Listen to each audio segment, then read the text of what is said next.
Ang Pilipinas bilang paksa ng pag-aaral sa kasaysayan. Layunin ng aklat na ito, ang aklat na ito ay isinulat para sa mga kabataang lalaki at babae ng Pilipinas. Nilalayo nitong ipakilala sila sa kasaysayan ng kanilang sariling isla na bansa. Ang paksa ng kasaysayan ng Pilipinas ay mas malawak at mas kahanga-hanga kaysa sa laki at katangian ng maliit na aklat na ito na inilalahad. Saglit lang na pag-usapan ng maraming paksa at maraming pinagmumulan ng impormasyon, mga lumang kasaysayan, liham at opisyal na dokumento na hindi nagkaroon ng panahon at pagkakataon ang manunulat na pag-aralan sa paghahanda ng gawaing ito. Gayunpaman, hindi pa masyadong maaga upang ipakita ang isang kasaysayan ng Pilipinas, kahit na hindi ganap na naisulat sa mismong mga mamamayan ng Pilipinas, at kung ang aklat na ito ay magsisilbing gabay sa mga kabataang lalaki at babae sa pag-aaral ng kasaysayan ng kanilang sariling isla na bansa, matutupad nito ang layunin nito. Ang pag-unlad ng Pilipinas at ng Japan, sa maraming paraan ang susunod na dekada ng kasaysayan ng mga isla ng Pilipinas, ay maaaring maging katulad ng kahanga-hangang pag-unlad ng karatig bansa ng Japan. Ang parehong mga bansa sa mga nakaraang panahon ay nakahiwalay ng higit pa o mas kaunti sa buhay at pag-iisip ng modernong mundo. Parehong bukas na ngayon sa buong agos ng mga gawain ng tao. Ang parehong mga bansa ay nangangako na gaganap ng mahalagang bahagi sa politika at komersyo ng 1-0 malayong silangan. Sa heograpikal, ang Pilipinas ay sumasakop sa mas sentral at maimpluwensyang posisyon, at ang tagumpay ng mga institusyon ng Pilipinas ay maaaring tumugon sa mga bansa sa Timog Silangang Asya at Malaysia, sa isang lawak na hindi natin mapahahalagahan o mahulaan, Japan, dahil sa kanyang mas malaking populasyon. Ang higit na industriya ng kanyang mga tao, isang mas maayos na buhay panlipunan, at tapat na diwa ng publiko sa kasalukuyang panahon ay nangunguna. Ang Pilipinas, ngunit ang Pilipinas ay nagtataglay ng ilang mga pakinabang na, sa paglipas ng ilang taon, ay maaaring sabihin ng malakas sa kanyang pabor. Mas maraming likas na yaman, mas mayaman na lupa, at mas maraming lupang nabubungkal. Ang populasyon, bagamat hindi malaki, ay mabilis na tumataas, mas mabilis, sa katunayan, kaysa sa populasyon ng Japan o ng Java. At sa katangian ng kanyang mga institusyon ang Pilipinas, ay may ilang mga pakinabang. Ang posisyon ng babae, bagamat napakalungkot sa Japan, tulad ng sa China, at halos lahat ng silangang bansa, sa Pilipinas, ay pinakamapalad, at tiyak na mabisang magsasabi sa pagsulong ng lahi sa pakikipagkumpetensya sa ibang mga silangang sibilisasyon. Ang katotohanan na ang Kristyanismo ay ang itinatag na relihiyon ng mga tao ay nagiging posible ng isang pakikiramay at pagkakaunawaan sa pagitan ng Pilipinas at mga kanlurang bansa. Japan, datapwat maraming aral ang maituturo ng Japan sa Pilipinas, at isa na rito ang mga pakinabang at gantimpala ng walang takot at masusing pag-aaral. 50 taon na ang nakalilipas, ang Japan, na mahigpit na ibinukod ang lahat ng pakikipagtalik sa mga dayuhang bansa, ay pinilit na buksan ang mga pintuan nito ng isang armada ng mga Amerikano sa ilalim ni Commodore Perry. Noong panahong iyon, walang alam ang mga Hapon sa kasaysayan ng kanluran, at walang kaalaman sa modernong agham. Ang kanilang pakikipag-ugnayan sa mga Amerikano at iba pang mga dayuhan ay nagbunyag sa kanila ng kababaan ng kanilang kaalaman.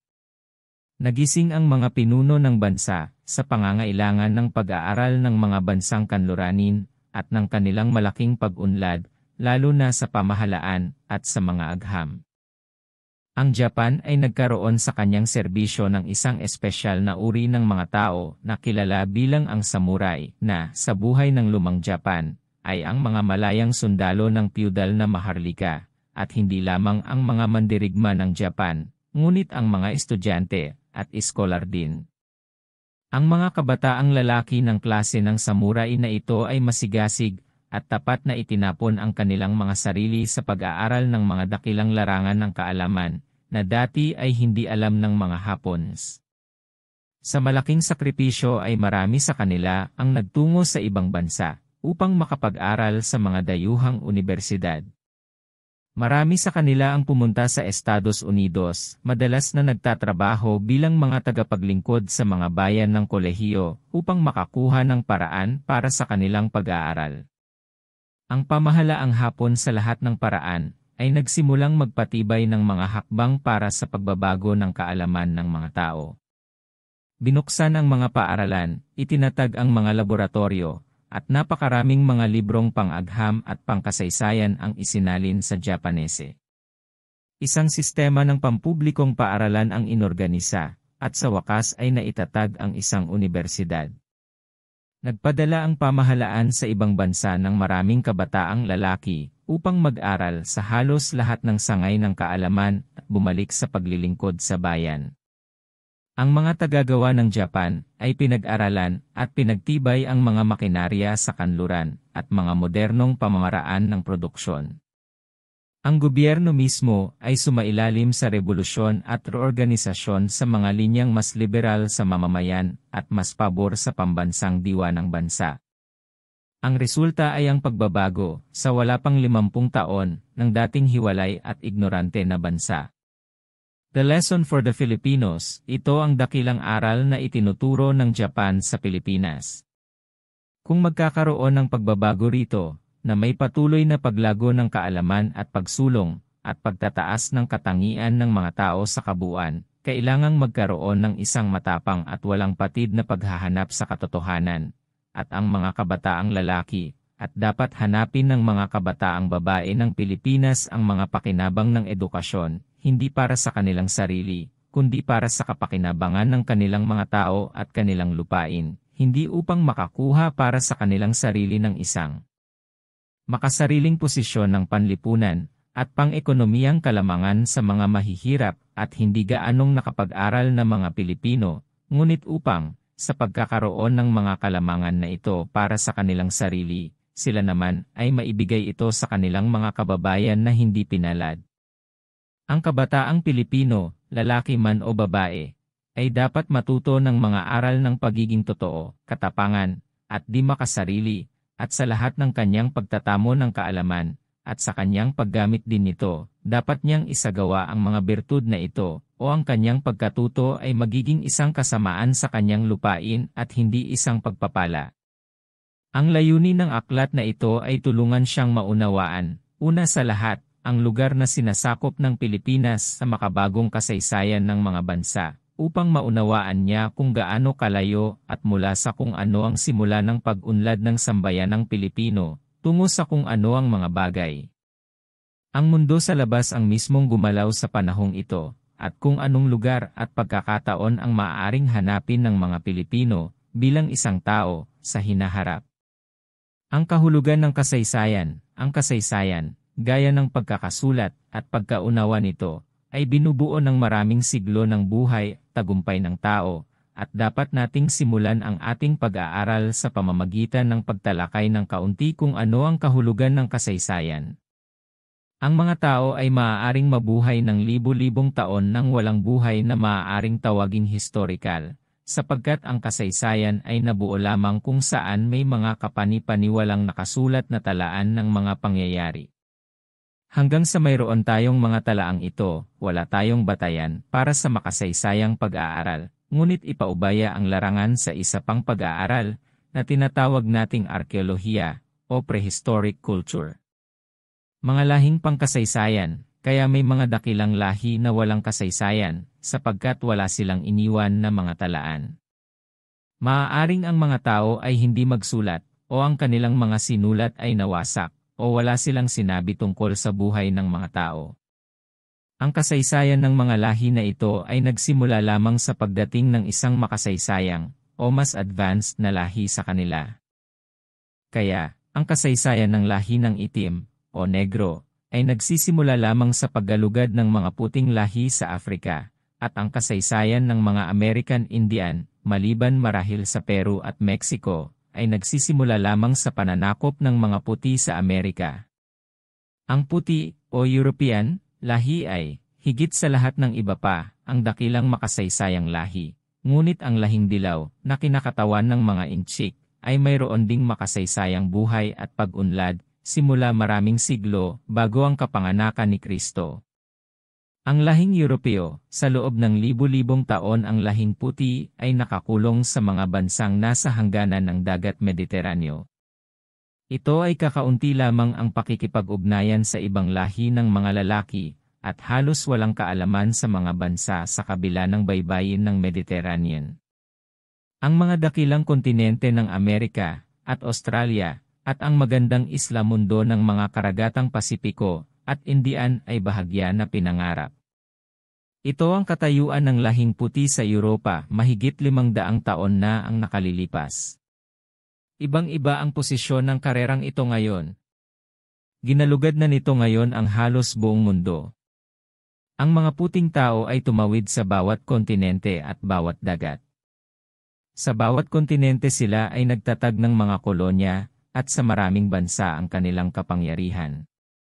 Sa huling 5 siglong ito, bukod sa paglaganap ng geographical na pagtuklas, ang paghahalo ng lahat ng lahi, at ang pagtatatag ng malalaking kolonya, ay dumating din ang pag-unlad ng kaalamang siyentipiko, mga dakilang pagtuklas at imbensyon, tulad ng paggamit ng singaw at kuryente, na nagbibigay sa tao ng napakalaking kapangyarihan sa material na mundo.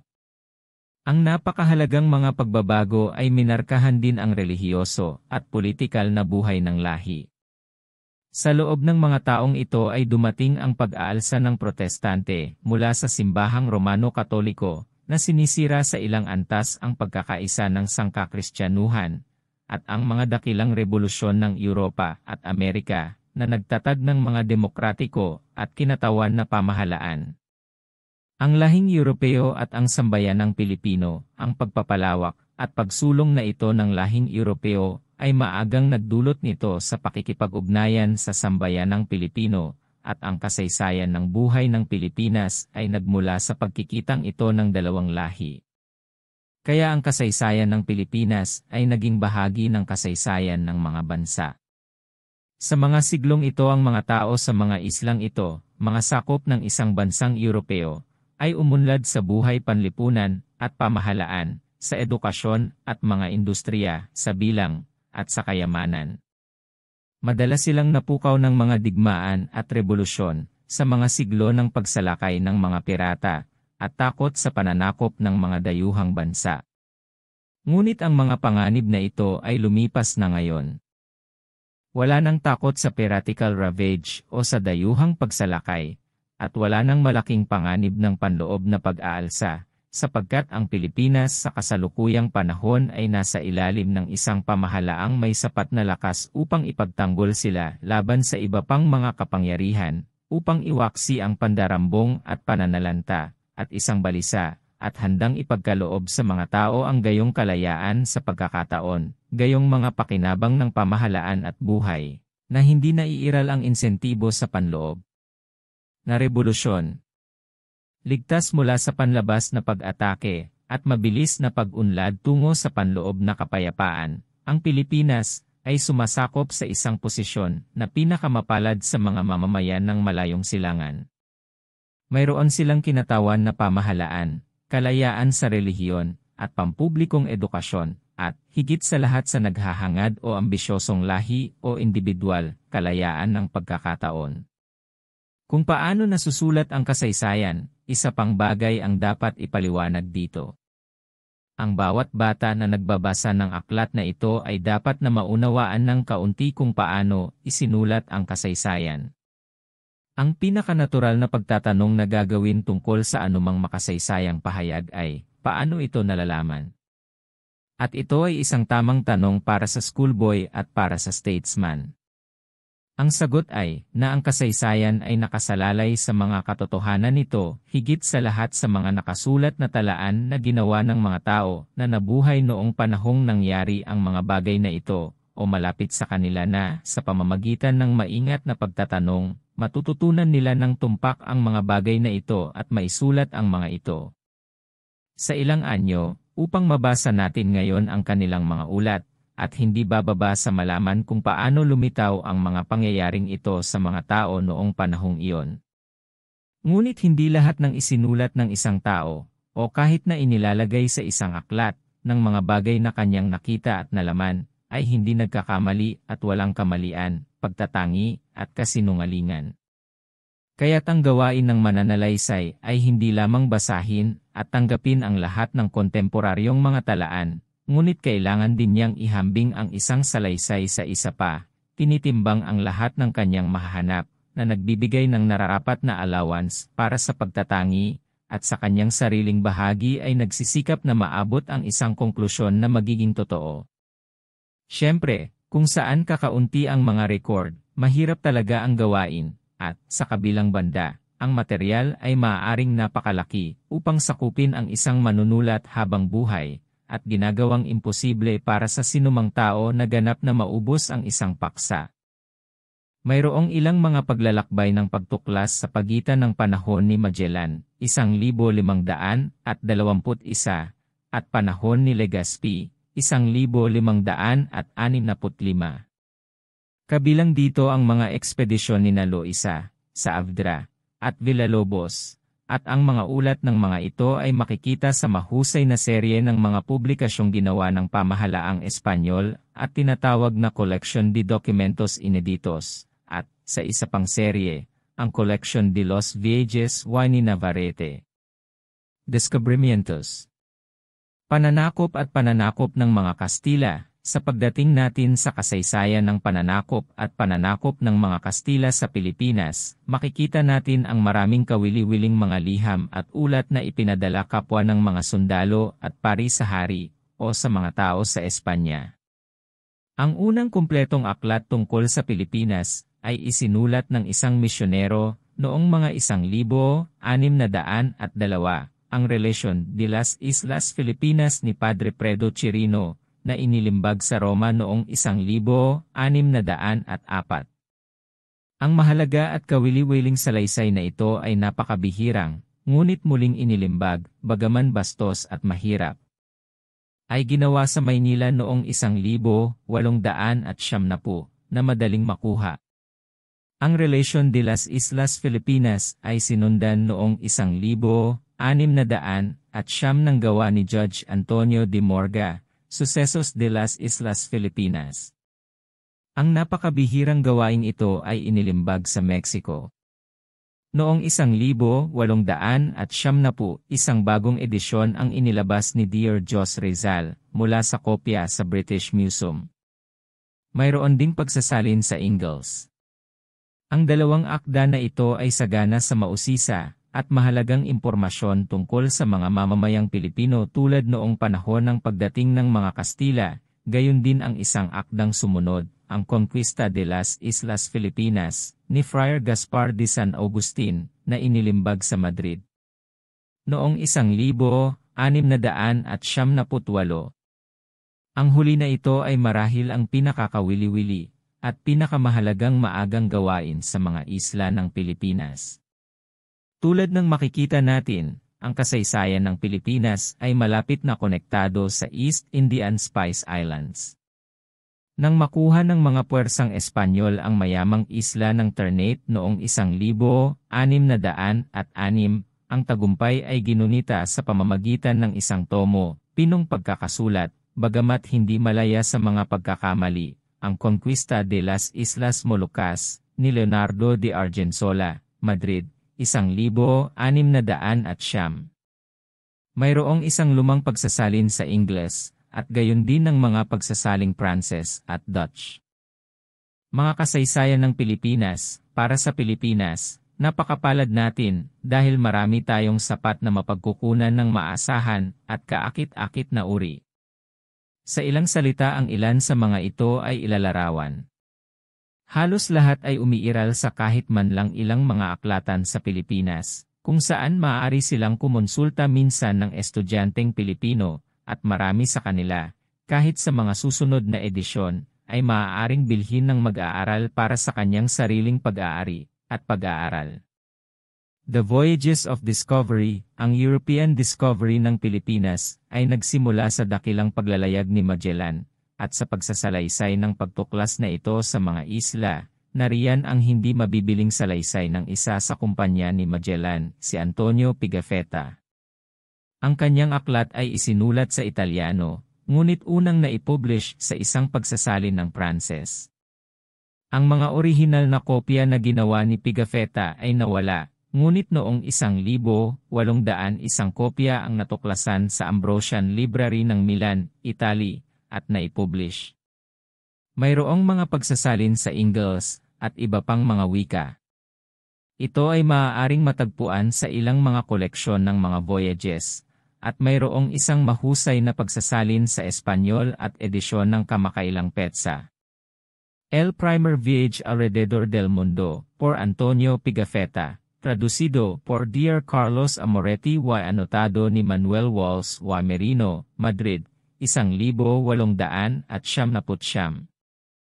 Mayroong ilang iba pang mga ulat ng paglalakbay ni Magellan, ngunit ang kay Pigafetta ay ang tanging isinulat ng isang nakasaksi, at ang kanyang mga paglalarawan sa Bisaya Islands, Cebu, Borneo, at Moluccas ay kahangahangang kawili-wili at tumpak.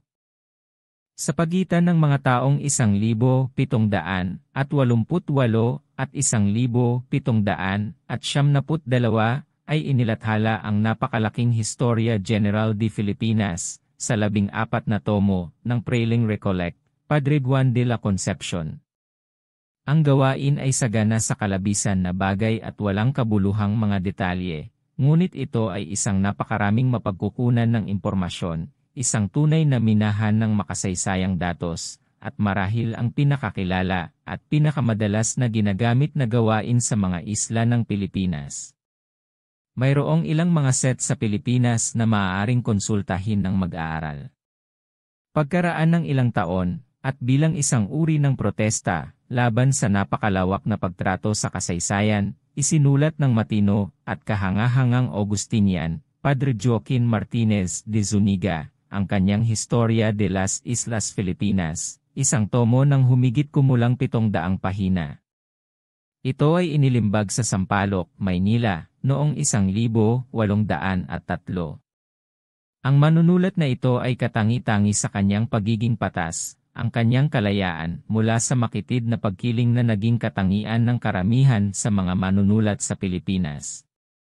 Ang kanyang wika ay maikli at masigla, at ang kanyang volume ay ang pinakanababasa at, sa maraming paraan, ang pinakamahalagang pagtatangka sa isang kasaysayan ng Pilipinas.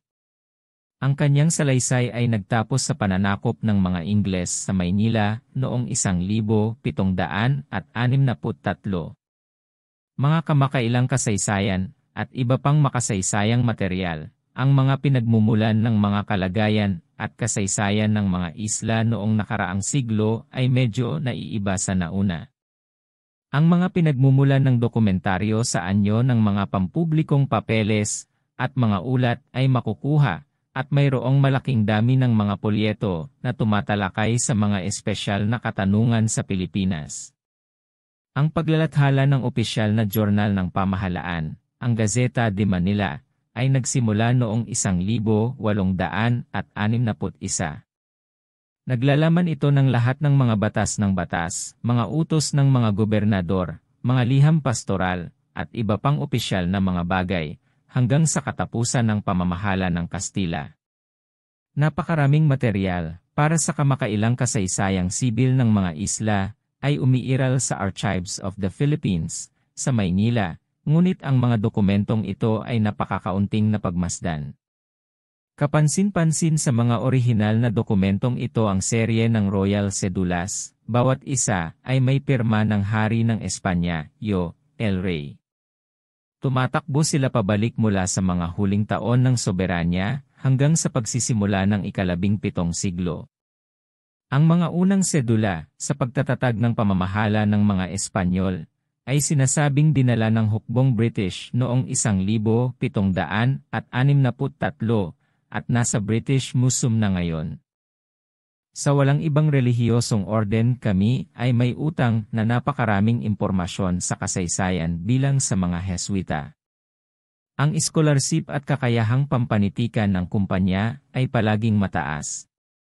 Si Chirino ay isang Heswita, gayon din si Padre Francisco Colin, na sumulat ng Labor Evangelica, isang salaysay ng mga misyon ng Heswita sa Pilipinas, Sina, at Japan, na inilimbag sa Madrid noong 1663.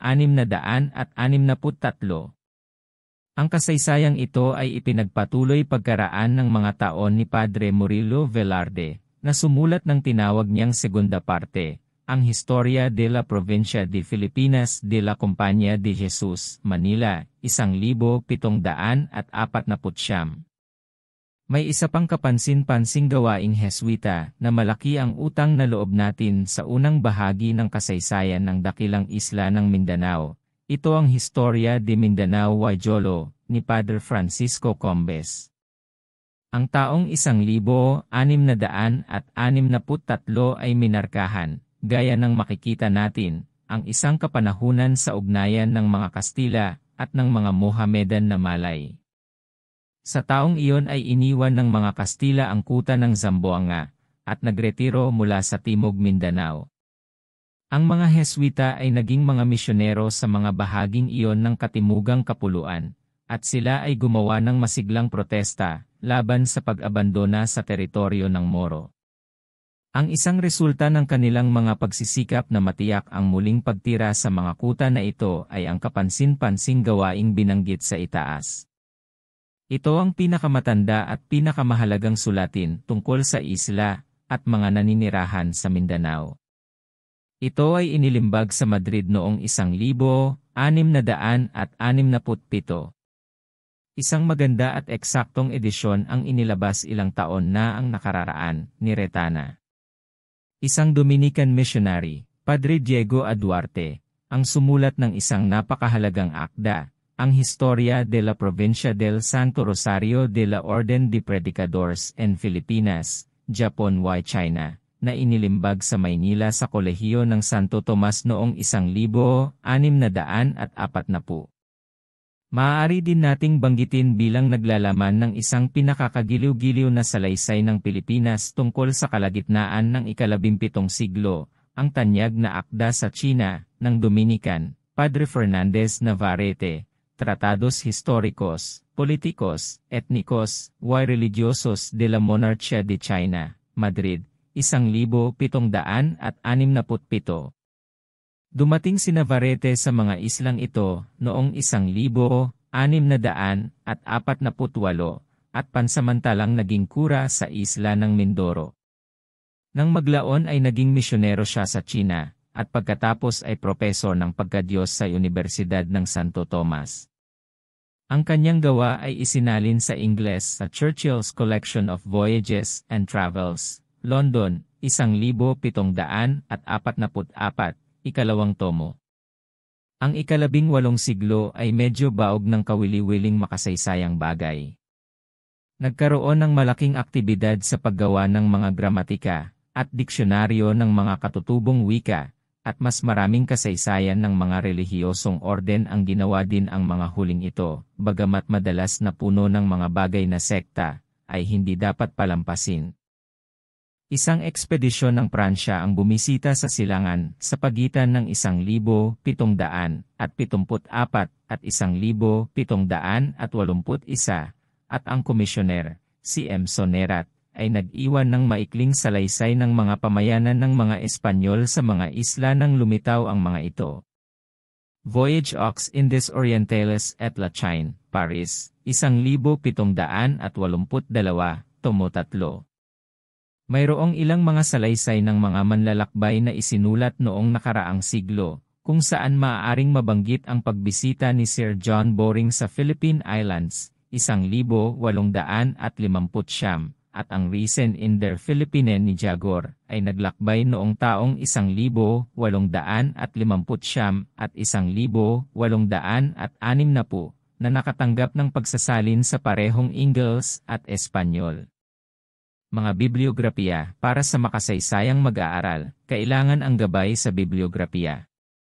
Ang naturang tomo ay inilabas noong 1878 ni Retana, Katalogo Abreviado de la Biblioteca Filipina. Naglalaman ito ng katalogo ng 5,780 akda na inilathala sa Pilipinas.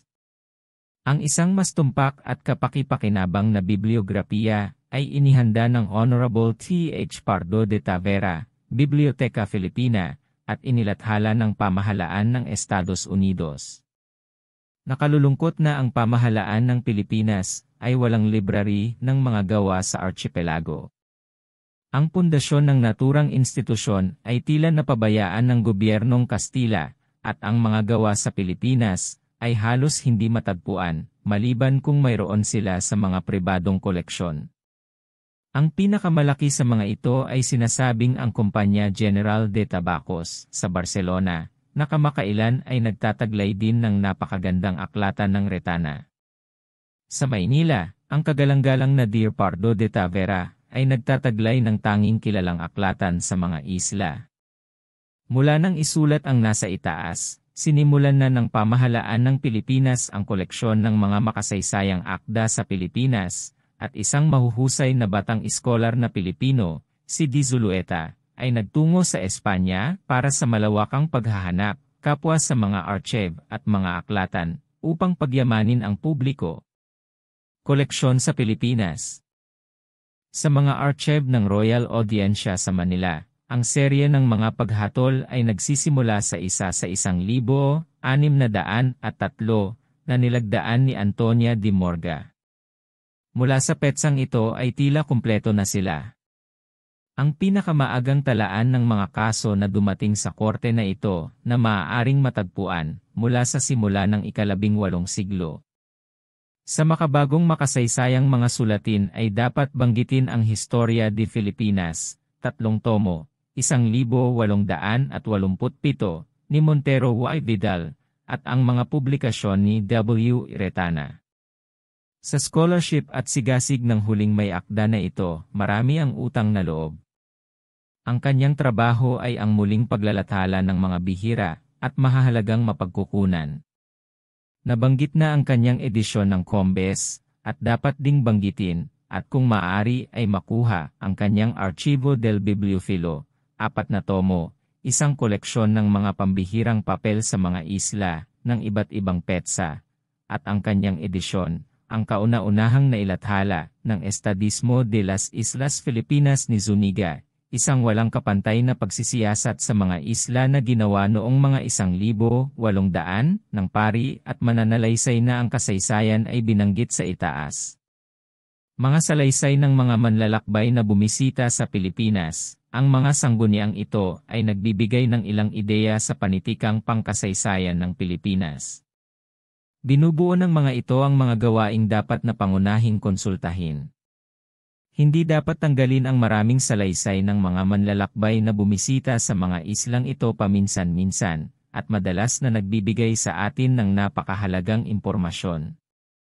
Ang una sa mga ito ay marahil ang mga English at Dutch na freebooter, na naglibot sa mga katubigang ito upang maalis ang mga galyon na mayamang kargado. Isa rito ay si Dampier, na, noong mga 1,670, ay bumisita sa Ladrones at Pilipinas. Ang kanyang bagong paglalakbay sa buong mundo ay inilathala noong 1,677. Nariyan din si Anson, na noong 1,743 ay kinuha ang Spanish galleon sa baybayin ng Samar, at ang kanyang paglalakbay ay inilarawan sa 1 tomo na inilathala noong 1,745. May isang Italiano na manggagamot, si Carreri, na bumisita sa mga isla noong 1,677 sa kurso ng isang paglalakbay sa buong mundo, at nagsulat ng isang mahusay na paglalarawan ng Pilipinas, na nakalimbag sa pagsasalin sa Ingles sa Churchill's Collection of Voyages. Ang paglalathala ng napakalawak na serye ng mga pinagmumulan ng kasaysayan ng Pilipinas, ay sinimulan na rin ng Arthur A. Clarke Company sa Estados Unidos, sa ilalim ng patnugot ni na Miss E. H. Blair at M.R.J. A. Robertson.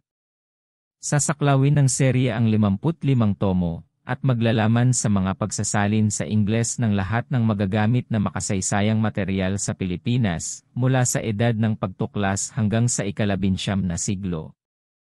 Ilalagay ng kapansin-pansing koleksyong ito sa abot ng mag-aaral ang lahat ng mahahalagang pinagmumulan ng kasaysayan ng kanyang bansa, at gagawing posible ang isang mas malawak at tumpak na pagsulat ng kasaysayan ng mga isla kaysa sa naging posible noon. Bilang karagdagan sa mga naipublish na mga gawa, mayroong maraming hindi pinag-aralan na mga dokumento ng kasaysayan ng Pilipinas sa Archives of the Indies Civil.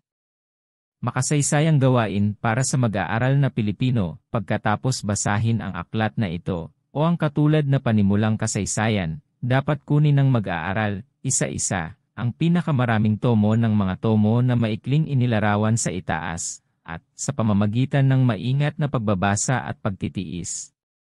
Naisip, subukang bilugan ang kwento ng kanyang bansa, at alamin ang mga aral ng kasaysayan ng kanyang mga tao. Matatagpuan niya itong isang pag-aaral na magpapasigla sa kanyang pag-iisip at magpapatibay sa kanyang paghatol, ngunit laging kailangan niyang hanapin ang katotohanan, kahit na ang katotohanan ay minsan nakakahiya at nakakalungkot. Kung may mga pinagsisisihan na mga talata sa ating sariling buhay, hindi natin mahahanap ang alinman sa kaligayahan o pagpapabuti sa pagsisikap na tanggihan sa ating sarili na tayo ay nakagawa ng mali, at sa gayon ay itago at bawasan ang ating pagkakamali. Kaya kung may mga madilim na lugar sa kasaysayan ng ating lupain at mamamayan, hindi natin dapat ikubli ang katotohanan sa maling paniniwalang ipinagtatanggol natin ang dangal ng ating bayan, sapagkat sa pagsisikap na itago ang katotohanan at idahilan ang kamalian, nagdaragdag lamang tayo sa ang kahihiyan. Sa pamamagitan ng tapat na pagkilala at malinaw na paglalarawan ng mga nakaraang pagkakamali na ang karangalan ng bansa ay mapoprotektahan ngayon at sa hinaharap.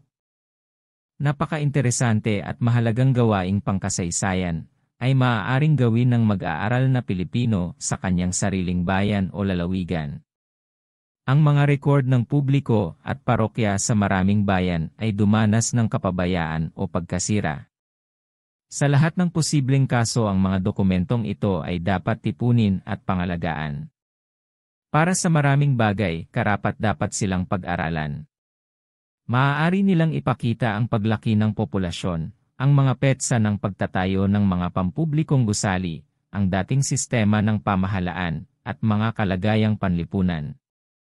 Ito ay isang akda kung saan ang pagkamakabayan ng bawat kabataan lalaki at babae ay makakahanap ng ekspresyon. Maraming mga city sa buong isla ang kapansin-pansin sa mga makasaysayang pangyayari na kanilang nasaksihan. Ang mga ito ay dapat na angkop na markahan ng mga tablet o monumento, at ang eksaktong mga katotohanan ng mga pangyayaring naganap ay dapat na maingat na kolektahin at ilagay sa sulat. Ang mga bayan at lalawigan ay dapat bumuo ng mga pampublikong aklatan na naglalaman, bukod sa iba pang mga gawa, mga aklat sa Pilipinas, at nararapat na ipagmalaki sa batang Pilipinong iskolar ang pagtatayo ng gayong mga lokal na institusyon, at turuan ang kanyang mga kababayan sa kanilang paggamit at pagpapahalaga.